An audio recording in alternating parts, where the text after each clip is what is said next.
Praise the Lord, dear brothers and sisters. I welcome you all in the name of our Lord and Savior Jesus Christ. இன்றைக்கான தலைப்பு கர்த்தர் நம் தேவைகளை அறிந்தவராய் இருக்கிறார். அதான் இன்றைக்கான தலைப்பாக வந்திருக்கு. இன்னைக்கு பல பேருக்கு ஒரு பெரிய டவுட் என்னன்னு சொல்லி பார்த்தீங்கன்னா, எனக்கு எவ்வளோ தேவைகள் இருக்குது, ஆனால் ஏன் இந்த கர்த்தருக்கு அதை பற்றிலாம் எந்த கவலையும் இல்லை, ஏன் அதெல்லாம் அவங்களுக்கு தெரியவே மாட்டேங்குது அப்படின்னு சொல்லி ஒரு பெரிய குழப்பத்தில் இருக்கிறாங்க. அப்படிப்பட்ட ஒரு குழப்பம் உங்களுக்கு தேவையே கிடையாது. உங்கள் தேவைகள் எதுவாக இருந்தாலுமே கர்த்தருக்கு அது நல்லா தெரியும்.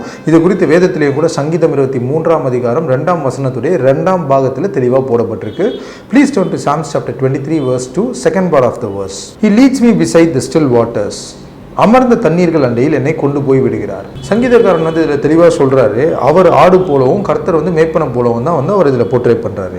ஸோ மேய்ப்பனுக்கு நல்லா தெரியுமா, ஸ்டில் வாட்டர்ஸ் கிட்ட தான் கூட்டிகிட்டு போகணும், அமர்ந்த தண்ணீர்கள் அண்டையில் தான் ஆடை கூட்டிகிட்டு போகணுன்றது அவருக்கு ரொம்ப தெளிவாக தெரியுமா.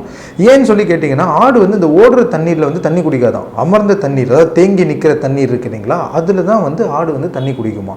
ஸோ இதுதான் ஆடுடைய தேவை அப்படின்றது மேய்ப்பனுக்கு எப்படி நல்லா தெரியுமோ, அதே போல தான் கர்த்தருக்கு நம்முடைய தேவைகள் என்னன்றது 100% தெரியும்ன்றதுல உங்களுக்கு டவுட்டே வேணாம்.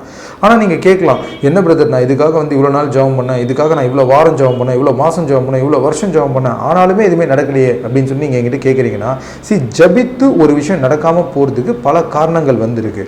முதல் காரணம் நம்மளோட விசுவாசமாக கூட இருக்கலாம். சில பேர் ஜபிப்பாங்களே தவிர, ஆனால் ஜபிக்கிற காரியத்தை கர்த்தர் செய்வார் அப்படின்ற ஒரு எண்ணம் அவங்களுக்குள்ள இருக்கவே இருக்காது.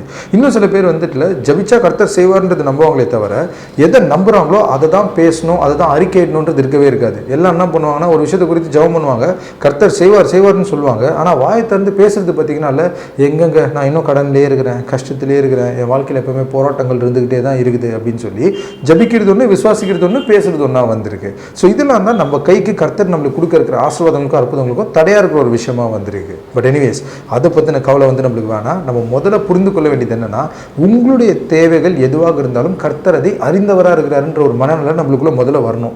அதில் நம்மளுக்கு முதல்ல ஒரு விசுவாசம் வந்தால் தான் நம்ம என்ன பண்ணுவோம், ஜபித்து கர்த்தரிலிருந்து அற்புதங்களை அதிசயங்களையும் பெற்றுக்கொள்வோம். ஸோ இன்னைக்கு உங்களுடைய தேவைகள் எதுவாக இருந்தாலுமே சரி, உடல்நல குறைவிலேருந்து சுகம் உங்களுடைய தேவையாக இருந்தாலுமே சரி, கடன்கள்லேருந்து செழிப்பு உங்கள் தேவையாக இருந்தாலும் சரி, குடும்பத்தில் சமாதானம் இல்லை அப்படின்னா சமாதானம் உங்களுடைய தேவையாக இருந்தாலுமே சரி, உங்களுடைய தேவைகள் இதுதான்றது கர்த்தர் அறிந்தவராக இருக்கிறாரு. ஆனால் இது எல்லாவற்றையும் அவர்கிட்ட நீங்கள் பெற்றுக்கொள்ள வேண்டும் என்றால் நீங்கள் விசுவாசிக்க வேண்டியது, கர்த்தருக்கு உங்களுடைய தேவைகள் நல்லா தெரியுன்ற விசுவாசம் உங்களுக்குள்ளே வந்தால் தான், அப்போ தான் உங்களால் இது எல்லாவற்றையும் கர்த்தர்லேருந்து பெற முடியும் என்பது தான் இந்த மெசேஜ் மூலமாக நான் சொல்ல ஒரு காரியமாக இருக்குது. ஸோ கண்டிப்பாக இந்த வேர்டு எல்லாருக்கும் ரொம்ப பிளஸ்டான ஒரு வேர்டாக இருந்திருக்கும் நான் நம்புகிறேன். நீங்கள் கேட்குறதும் பார்க்குறதும் மட்டும் நம்ம உங்கள் ஃப்ரெண்ட்ஸ் அண்ட் ஃபேமிலி மெம்பர்ஸ்க்கும் ஷேர் பண்ணுங்கள். God bless you.